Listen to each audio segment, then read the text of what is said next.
నమస్తే వీబీడీ న్యూస్ కి స్వాగతం. బులెటిన్ల ముందుగా హెడ్లైన్స్. దేవినేని ఉమా కుమారెడ్డి వివాహ వేడుకల్లో తెలంగాణ సీఎం రేవంత్.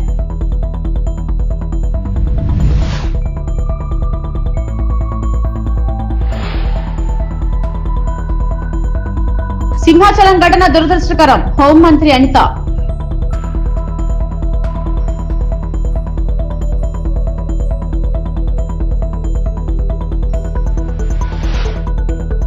ప్రభుత్వ వైఫల్యంతోనే సింహాచలం దుర్ఘటన, వెల్లంపల్లి.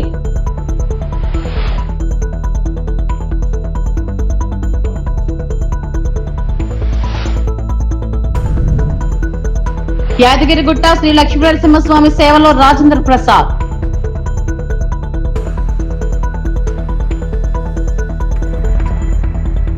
సింహాద్రి అప్పన్న స్వామి చంద్రోత్సవంలో గోడకూలి 7 మృతి చెందడం దురదృష్టకరమని ఏపీ హోంమంత్రి అనిత అన్నారు. భారీ వర్షం కారణంగా ఈ ప్రమాదం జరిగినట్లు తెలిపారు. ఘటనా స్థలంలో సహాయక చర్యలను ఆమె పరిశీలించారు. ఘటనపై పూర్తిస్థాయి దర్యాప్తు చేయించి బాధ్యులపై చర్యలు తీసుకుంటామని అనిత స్పష్టం చేశారు.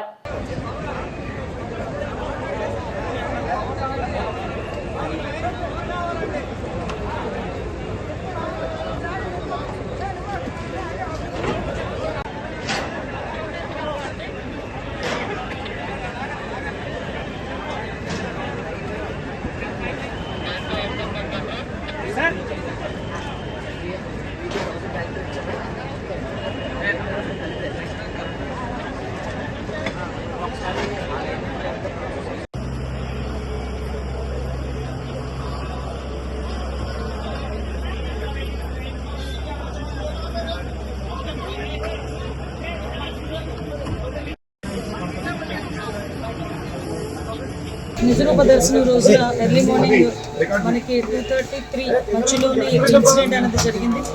యాక్చువల్గా ఇన్సిడెంట్ కూడా 2 o'clock చాలా హెవీ రైన్ ఒకటి స్టార్ట్ అయింది. అందరికీ తెలుసు, చాలా పెద్ద గాలి దుమారంతో చాలా ఉరుములు మెరుపులతో కూడిన భారీ వర్షం అయితే వచ్చింది.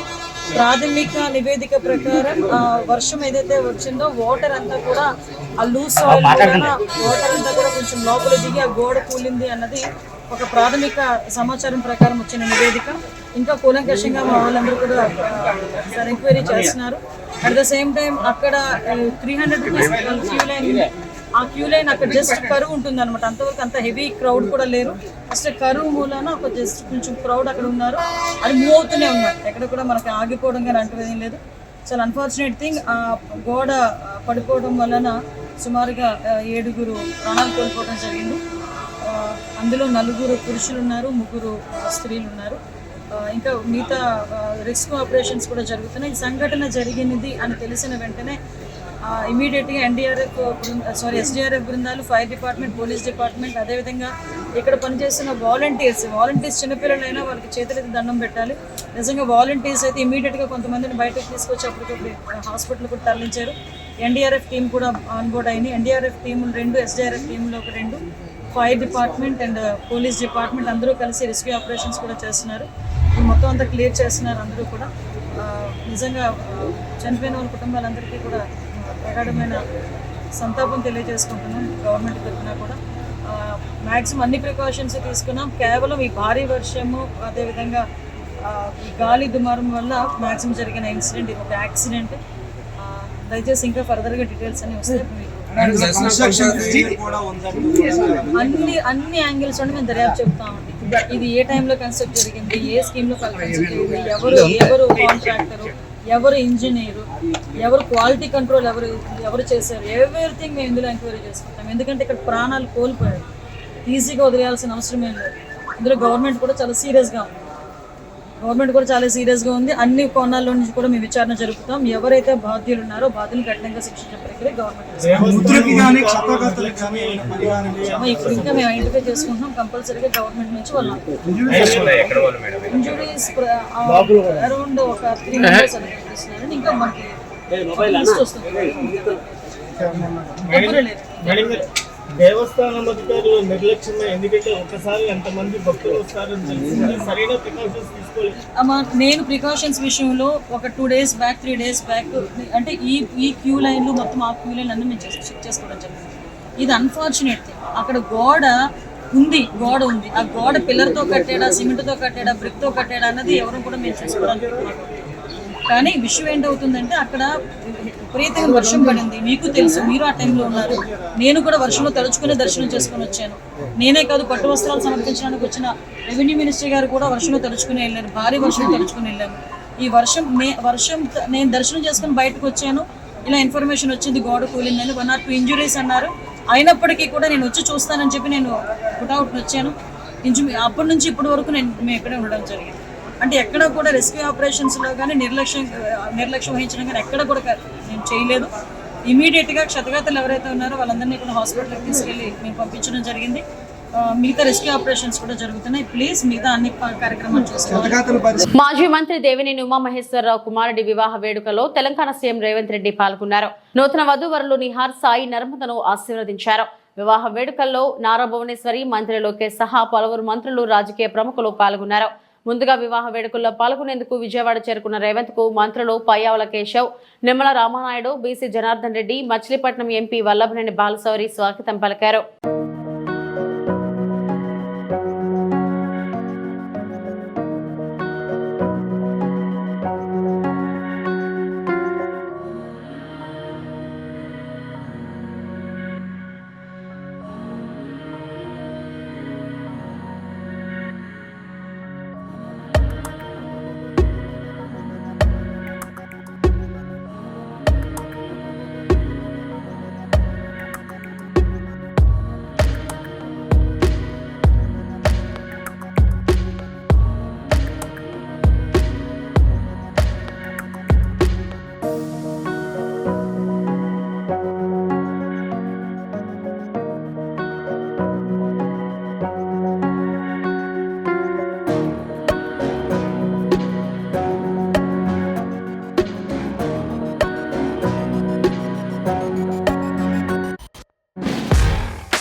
గుంటూరు జిల్లా తెలుగుదేశం పార్టీ కార్యాలయంలో ప్రతిపాడు నియోజకవర్గ కూటమి పార్టీల నాయకులు, కార్యకర్తల సమావేశంలో మంత్రి ఆర్ నిమ్మల రామానాయుడు పాల్గొనడం జరిగింది. కార్యక్రమంలో ప్రతిపాడు ఎమ్మెల్యే బోర్ల రామాంజనేయులు, చంద్రగిరి ఎమ్మెల్యే పులవర్తి నాని, తాడికొండ ఎమ్మెల్యే తెనాలి శ్రావణ్ కుమార్లతో కలిసి పాల్గొనడం జరిగింది. అమరావతి పునర్నిర్మాణ సభ విజయవంతం చేయడం కోసం అందులో ప్రతి నియోజకవర్గం నుంచి కూడా పెద్ద ఎత్తున మనందరం కూడా భాగస్వాములు కావాలనేటువంటి ఆలోచనలో భాగంగానే ఈరోజు మన నియోజకవర్గం మేము కూడా రావడం జరిగిందని చెప్పి తెలియజేసుకుంటూ ఉన్నాం. ఆ రోజు 2014 సంవత్సరంలో ఎవరు ఊహించినటువంటి స్థితిలో ఆ రోజు రాష్ట్ర విభజన జరిగినటువంటి పరిస్థితులు, కనీసం ఆంధ్రప్రదేశ్ రాష్ట్రానికి రాజధాని ఎక్కడుందో కూడా చెప్పకుండా విభజన జరిగినటువంటి స్థితిలో రాష్ట్రాన్ని విభజిస్తే నీటి సమస్యలు ఏ రకంగా సాగు రంగంలో వస్తాయనేటువంటి విషయాల మీద కూడా కనీసం ఆలోచన కూడా చేయకుండా ఆ రోజు రాష్ట్రాన్ని విభజన చేసినటువంటి పరిస్థితుల్లో ఆ రోజు రాష్ట్రం ఏకమొత్తంగా ఇటువంటి విపత్కరమైనటువంటి పరిస్థితుల్లో చంద్రబాబు నాయుడు గారి లాంటి ఒక పరిపాలన దక్షత, ఒక అనుభవజ్ఞుడైనటువంటి వ్యక్తి రాష్ట్రానికి అవసరమని చెప్పి ఆ రోజు 2014లో చంద్రబాబు నాయుడు గారిని ముఖ్యమంత్రిగా మనందరం కూడా గెలిపించుకోవడం జరిగింది. ప్రపంచ చరిత్రలో ఎక్కడా లేనిటువంటి విధంగా, ఎందుకంటే ఆ రోజు ఒక్క మాట మీద 33,000 ఎకరాలు, ఒక చిన్న లాఠీ చార్జీ లేకుండా, చిన్న పోలీస్ ఇన్ఫ్లుయెన్స్ లేకుండా మరి ఇలా పెద్ద ఎత్తున రాజధానికి రైతులు తమ విలువైనటువంటి భూములు త్యాగం చేసి ఇచ్చారని అంటే అది చంద్రబాబు నాయుడు గారి మీద నమ్మకం, ఆయన మీద ఉన్నటువంటి విశ్వాసం. ఆ రోజు నేను కూడా అసెంబ్లీలో ఉన్నాం 14-19లో. రాజధానికి కనీసం 30,000 ఎకరాలు పైబడి ఉండాలని అసెంబ్లీ సాక్షిగా ఆ రోజు జగన్మోహన్ రెడ్డి చెప్పినటువంటి పరిస్థితి ప్రతిపక్షంలో.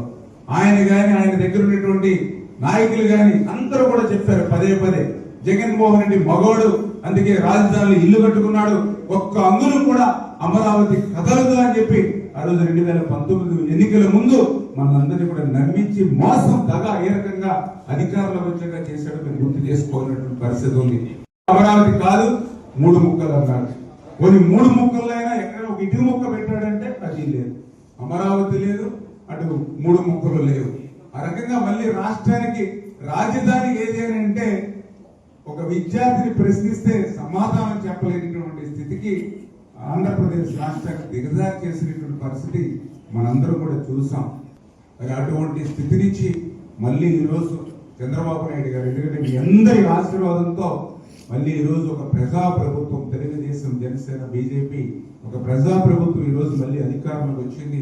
అధికారంలోకి వచ్చిన తర్వాత ఏదైతే అమరావతి రాజధానిని మళ్ళీ భవిష్యత్తులో, ఎందుకంటే చాలా మంది ఇప్పటికీ ఈ యొక్క ప్రతిపక్షం వాళ్ళు అమరావతికి 1,00,000 కోట్లు పెట్టుబడి కావాలి, ఎక్కడి నుంచి అని. అమరావతికి ₹1 కూడా రాష్ట్ర బడ్జెట్ నుంచి అవసరం లేదు.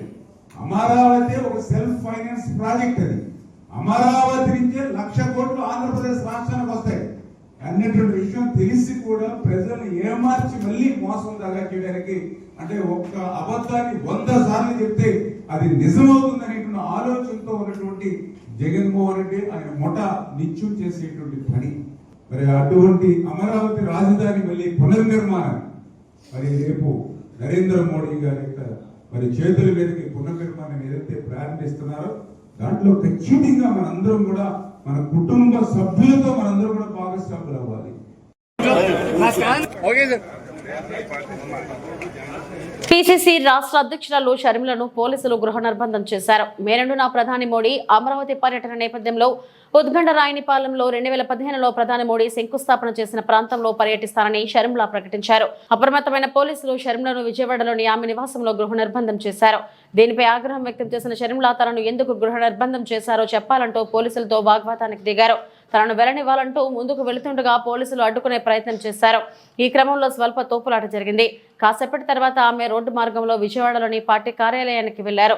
రాజధాని అమరావతిపై కాంగ్రెస్ పార్టీ కమిటీ వేస్తేనే కూటమి ప్రభుత్వం ఎందుకు భయపడుతుందని షర్మిల ప్రశ్నించారు. విజయవాడలో ఒక మహిళ మీద, అది కూడా కాంగ్రెస్ పార్టీ చీఫ్ మీద పోలీసుల జులుము జరిగింది. దీనికి చంద్రబాబు గారు, హోమ్ మినిస్టర్ గారు సమాధానం చెప్పాలి. ఈ జులుం మా మీద ఎందుకు జరిగింది? నన్ను హౌస్ అరెస్ట్ ఎందుకు చేయాలనుకున్నారు? 2 రోజులైంది మా పార్టీ తరపున అమరావతి క్యాపిటల్ కమిటీ వేసుకున్నాం.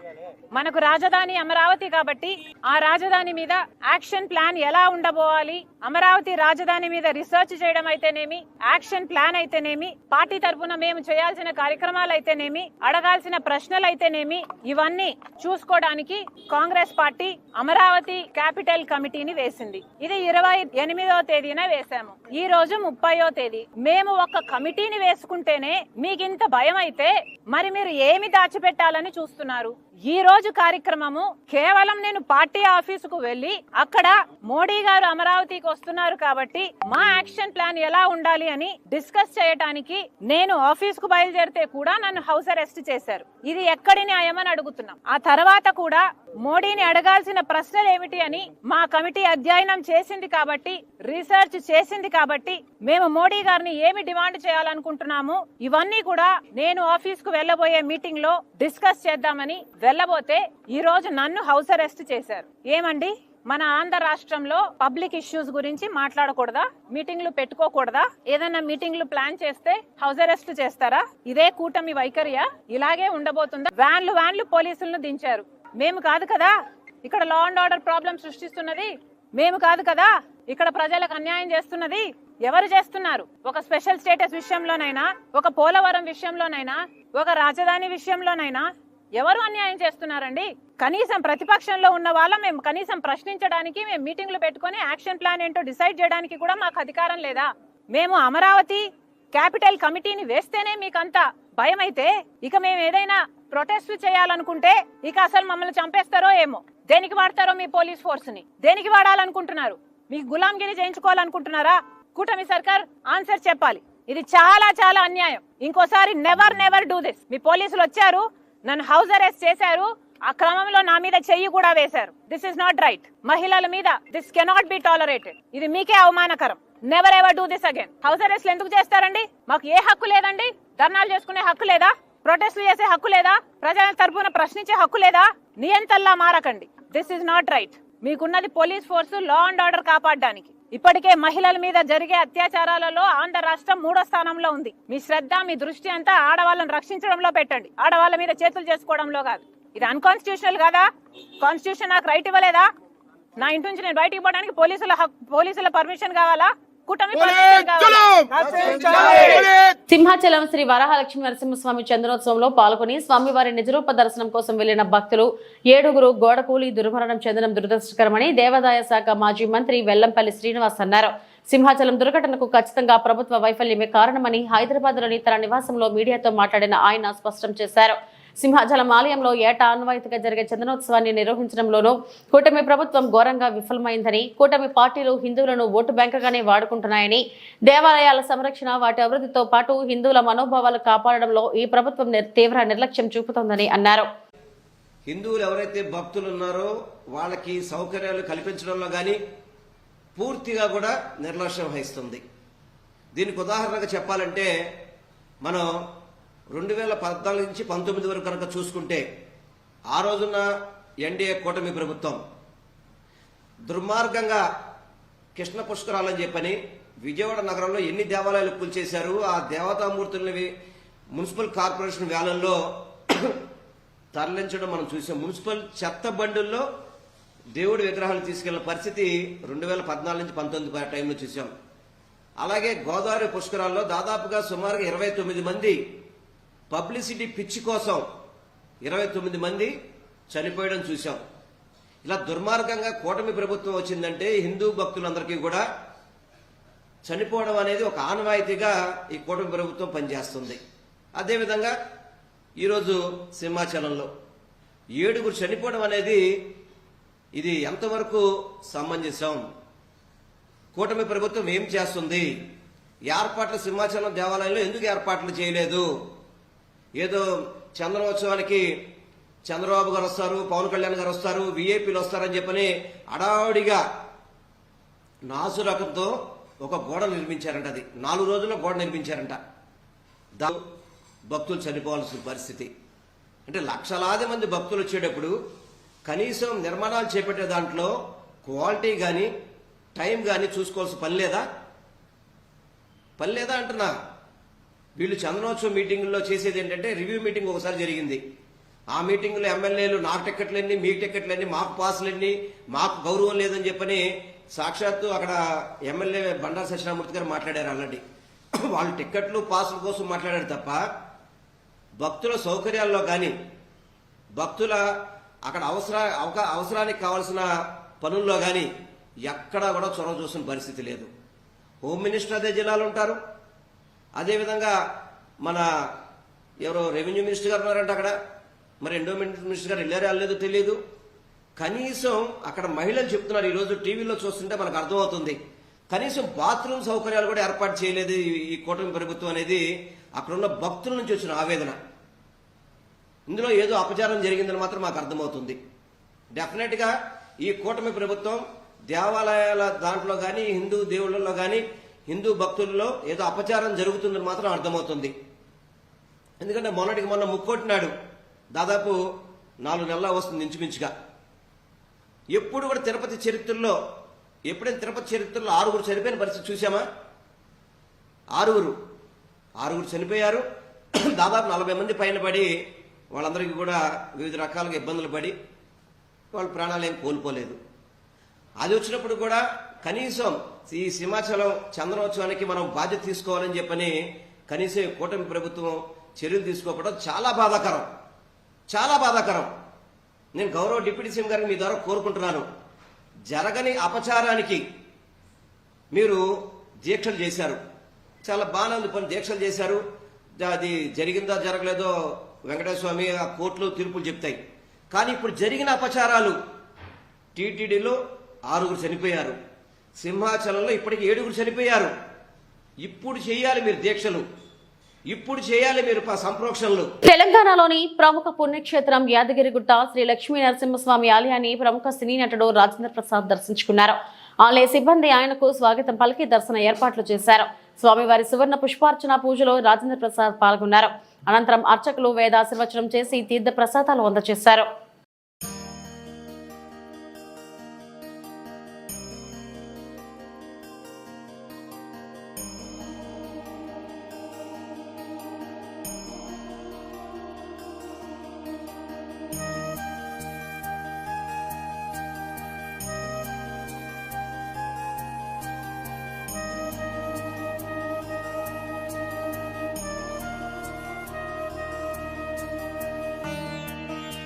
యాదగిరిగుట్ట నరసింహస్వామి గారు పిలుపు మేరకు ఎన్నో సంవత్సరాల తర్వాత నేను ఏమీ కట్టకముందు స్వామివారిని దర్శించుకున్నాను. అప్పుడు ఈ రోజున నా మిత్రుడు రవి పిలవడంతో ఇవాళ మళ్ళీ స్వామివారి దర్శనం వారి పుణ్యంతో చక్కగా దర్శనం చేపించారు. మళ్ళా నాకు పాత రోజులు గుర్తొచ్చినాయి.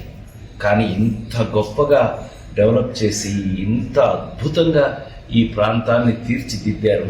నాకు ఎంత సంతోషంగా ఉందో చెప్పలేను. ఎందుకనంటే ఇది మన ఇల్లు, మన ఇంట్లో ఒక స్వామిని మనం మరి ప్రత్యేకంగా తీర్చిదిద్దుకున్నామని మన భావన నాది. మీ అందరికీ తెలుసు, తిరుమల కొండ మీద కాటేజ్ కట్టిన ఏకైక నటుడిని నేను. అది స్వామివారి భిక్ష. అలాగే ఇవాళ స్వామి కూడా ఇవాళ నన్ను పిలిచారు ఇక్కడికి. మరి ఆయన ఆదేశం ఏముంటుందో నాకు తెలియదు. ఏది ఏమైనా ఇవాళ స్వామివారి దర్శనం యాదగిరిగుట్ట మరిచిపోలేని మధురానుభూతి. అంత అద్భుతంగా తయారు చేశారు ఇక్కడ. ఈ గుడి ఇలా తయారవడానికి కారణమైన ప్రతి ఒక్కరికి కూడా నా మనఃపూర్వక నమస్కారాలు తెలియజేస్తూ నేను మళ్ళీ ఊపిరి ఉన్నంత వరకు ఇక్కడికి వచ్చి స్వామివారి సేవ చేసుకోవాలని మనస్ఫూర్తిగా కోరుకుంటున్నాను. గోవింద. రాంపచోడవరం డివిజన్ అక్రమ నాటుసారా స్థావరాలపై దాడి. దేవీపట్నం మండలం చిన్నబియ్యంపల్లి గ్రామంలో అక్రమ నాటుసారా స్థావరాలపై దాడి నిర్వహించిన దేవీపట్నం ఎస్ఐ షరీఫ్. ఈ దాడిలో నాటుసారా తయారీకి సిద్ధంగా ఉన్న పులిసిన బెల్లపు బుట్ట, 400 లీటర్ల దృశ్యం, నాటుసారా తయారీకి ఉపయోగించే సామాగ్రిని తగలబెట్టిన ఎస్ఐ షరీఫ్ మరియు సిబ్బంది. నాటుసారా అమ్మినా, తయారు చేసిన వారికి సహకరించిన మరియు గ్రామాల్లో బెల్ట్ షాపులు, పేకాట, కోడిపందాలు, చట్ట వ్యతిరేకమైన కార్యక్రమాలు నిర్వహించిన అట్టి వారిపై చట్టపరమైన చర్యలు తీసుకుంటామని తెలిపిన ఎస్ఐ షరీఫ్.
నేను మీ దేవీపట్నం ఎస్ఐ షరీఫ్ని.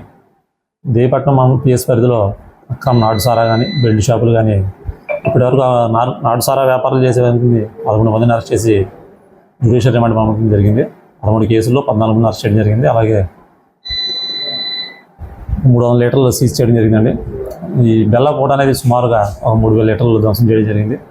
అలాగే 20 బెల్ట్ షాపులపై కేసులు నమోదు చేసి 20 మందిని అరెస్ట్ చేయడం జరిగింది. మన పిఎస్ పరిధిలో ఎవరు నాటుసారా కానీ, బెల్ట్ షాపులు నిర్వహించిన లేదా అక్రమ కలప రవాణా చేసిన ఇటువంటి సాంఘిక కార్యక్రమాలు, పేకాట, పొడిపందాల్లో పాల్గొంటే వారిపై చట్టపరమైన చర్యలు తీసుకుంటామండి. వారిపై ఉన్న కేసులను పరిగణనలో తీసుకుని ఉన్నతాధికారుల దృష్టిలో పెట్టి వారిపై షీట్లు కానీ, పీడీ యాక్ట్లు ఈ రెంట్లో ఏది అప్లికేబుల్ అయితే వాటిని మేము ప్రాసెస్ చేస్తామండి. మహాప్రభు, ఓ కూటమి ప్రభుత్వ పాలకులారా, మా రోడ్లో ఇంకా ఎంతమంది ప్రమాదాలకు బలి అవ్వాలి? ఏలేశ్వరం, అడ్డతీగల మండలాల మధ్యలో రమణీయపేట నుండి గుంటవానిపాలెం, జే అన్నవరం వరకు 15 కిలోమీటర్ల పరిధిలో గత తెలుగుదేశం ప్రభుత్వం నుండి వైఎస్ఆర్ ప్రభుత్వం పాలన పోయి మళ్లీ తెలుగుదేశం కూటమి ప్రభుత్వం అధికారంలోకి వచ్చి సంవత్సరం కావస్తున్నా పట్టించుకొని పాలక కూటమి ప్రభుత్వం. కాకినాడ జిల్లా సీతారామరాజు జిల్లాల ప్రధాన మెయిన్ రోడ్. ఈ రోడ్డులో ఒక ఎమ్మెల్సీ, 2 ఎమ్మెల్యేలు ప్రయాణించే ప్రధానమైన రోడ్. కనీసం మీ అందరికీ కళ్ళు కనిపిస్తున్నాయా? కనిపిస్తే ఎందుకు ఈ రోడ్డును పట్టించుకోవడం లేదు? గత 6 నెలల క్రితం ఈ రోడ్డు వేస్తారా, గోడ కట్టమంటారా అని సిపిఐ ఎంఎల్ నాయకత్వంలో రాష్ట్ర ముఖ్యమంత్రి నారా చంద్రబాబు నాయుడుకి, ఉప ముఖ్యమంత్రి కొణిదెల పవన్ కళ్యాణ్ గారికి, మంత్రి నారా లోకేష్ వారికి వారి కార్యాలయాలకు వెళ్లి లెటర్ పూర్వకంగా వినతి పత్రం ఇవ్వడం జరిగింది అని తెలియజేశారు. రోడ్ల పట్ల నిర్లక్ష్య వైఖరి నశించాలి. రోడ్ల పట్ల ప్రభుత్వ అధికారుల నిర్లక్ష్య వైఖరి నశించాలి. 10 సంవత్సరాల నుంచి రోడ్ల గురించి పట్టించుకోవాలి ప్రభుత్వం. పిఎంఎల్ ఆర్గనైజింగ్ కమిటీ రాష్ట్ర కార్యదర్శిని. ప్రధానంగా ఏలాశ్రం నుండి జయన్నవరం వరకు ఉండేటువంటి రోడ్డు ఏదైతే ఉందో ఆ రోడ్డు 10 సంవత్సరాల నుంచి చెడిపోయింది. ప్రధానంగా రమణయ్యపేట నుంచి జయన్నవరం వరకు కూడా గోతులతో 10 సంవత్సరాల నుండి చాలా ప్రమాదాలు జరుగుతున్నాయి. అనేక మంది గర్భిణీ స్త్రీలు చాలా ఇబ్బంది పడుతున్నారు. ఈ గోతుల్ని ముయ్యమని ఎన్నోసార్లు ఈ తెలుగుదేశం ప్రభుత్వం వాళ్ళే ధర్నాలు చేశారు, నిరసన చేశారు గతంలో.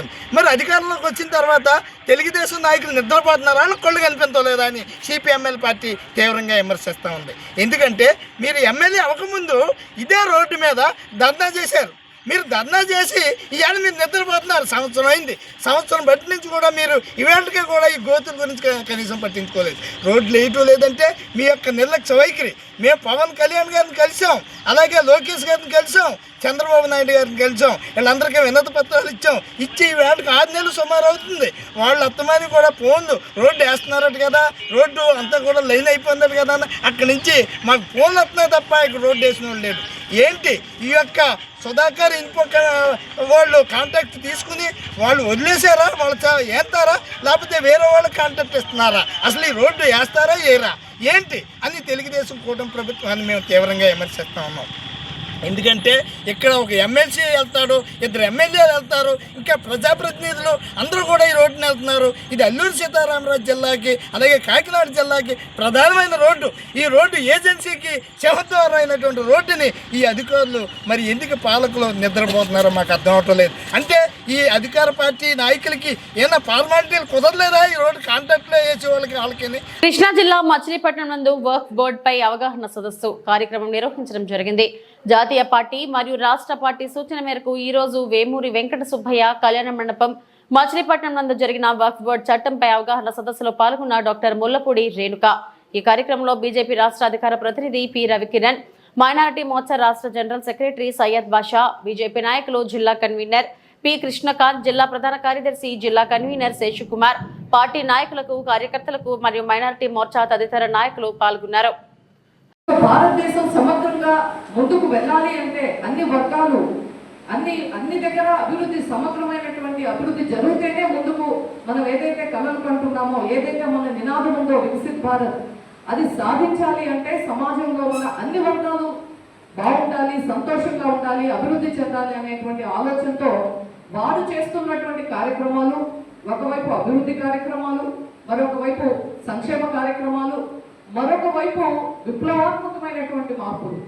ఏదైతే దశాబ్దాలుగా 1-2 శతాబ్దాలుగా పెండింగ్ లో ఉన్నటువంటి సమస్యలు కూడా ఇవాళ మనం పరిష్కారం చేస్తున్నటువంటి ఒక చారిత్రాత్మకమైనటువంటి మార్పులు వచ్చినటువంటి సందర్భంలో వీటన్నిటిని కూడా మనం ప్రజల్లోకి తీసుకెళ్ళాలి, ప్రజలకు చెప్పాలి.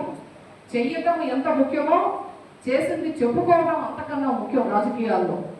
లేనట్లయితే మనం చేసిన పని తెలుస్తుందిలే అనుకునే అప్పటికి మనకి జరగవలసినటువంటి నష్టం 10 చేసి నష్టపోయేటువంటి పరిస్థితి ఉంటుంది.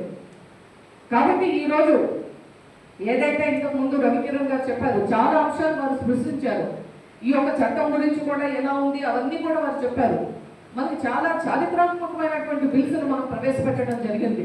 ఒక మహిళా బిల్ కానీ, అయోధ్య రామ మందిరం నిర్మాణం కానీ, మరి పౌరసత్వ సవరణ చట్టం కానీ, అలాగే ట్రిపుల్ తలాక్ బిల్ కానీ, ఇవాళ వచ్చినటువంటి ఈ యొక్క వక్ఫ్ బిల్ అమెండ్మెంట్స్ కానీ, అమెండ్మెంట్ యాక్ట్ కానీ, మరి ఆ రోజు కూడా ఇదే ప్రచారం చేశారు. ఒక్కసారి మీరు ముందుకెళ్ళండి. మన పౌరసత్వం సవరణ చట్టం తీసుకొచ్చినప్పుడు కూడా ఇదే కాంగ్రెస్, కమ్యూనిస్టు పార్టీలు ప్రచారం చేశారు. మళ్ళీ ముస్లింలందరికీ కూడా పౌరసత్వం కోల్పోతారు, దేశ బహిష్కరణ చేస్తారు అని చెప్పి ఎక్కడెక్కడ మతపరమైనటువంటి విద్వేషం కలిగించాలో ఆ ప్రాంతాల్లో సృష్టించి అక్కడ భయాందోళనలు క్రియేట్ చేసి అక్కడ రాజకీయ లబ్ధి పొందాలనేటువంటి ఆలోచన చేసినటువంటి పార్టీ కాంగ్రెస్, కమ్యూనిస్ట్ పార్టీ. అదే మాదిరిగా తర్వాత మనం చూసాం, మనకి ట్రిపుల్ తలాక్ బిల్ వచ్చింది. ట్రిపుల్ తలాక్ విషయంలో కూడా సేమ్ మళ్ళీ ఇప్పటిలాగానే ఇప్పుడు ఎలా అయితే అక్కడక్కడ అడప మనం చూస్తున్నామో నిరసనలు ఆ రోజు కూడా చేశారు. కానీ ఎక్కడ కూడా ఇస్లాంలో మన దేశంలో తప్ప ఎక్కడ కూడా ట్రిపుల్ తలాక్ అనేటువంటిది 3 సార్లు వాట్సాప్లో చెప్పినా ఫోన్లో చెప్పినా అది వ్యాలిడ్ అవుతుంది అనేటువంటిది ఎక్కడా లేదు. దాని మూలంగా ముస్లింలో సగభాగమైనటువంటి మహిళలు ఎప్పుడూ కూడా అభద్రతా భావం, ఏ నిమిషం ఏమవుతుందో వాళ్ళ యొక్క జీవితాలు అనేటువంటి ఒక భయాందోళనలో ఉన్నటువంటి ఇవి ఇప్పటివరకు నా బులెటిన్ అప్డేట్స్. నమస్తే.